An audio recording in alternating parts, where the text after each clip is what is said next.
We'll guide you through how to use the Transform tool in Krita. If you find this helpful, consider subscribing and liking the video. First, open Krita on your desktop and load the image or artwork you want to transform. Once your image is open, go over to the toolbar on the left side of the screen and click on the Transform tool icon, which looks like a square with an arrow pointing out of it. Alternatively, you can press the shortcut Ctrl+T prime on your keyboard to activate the Transform tool instantly. Now, you'll see a bounding box appear around your selected layer or image. You can click and drag the corners of this box to resize the image.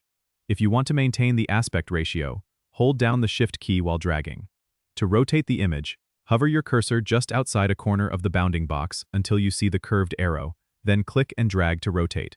For skewing or distorting, hold down the Control key while dragging the corner or side handles.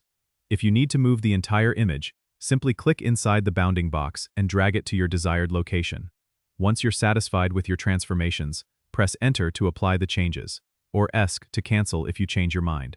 Remember, you can always undo transformations by pressing Ctrl+Z prime if needed.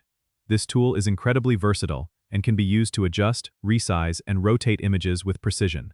Experiment with it to see all the creative possibilities it offers. Don't forget to subscribe and comment if this helped you out.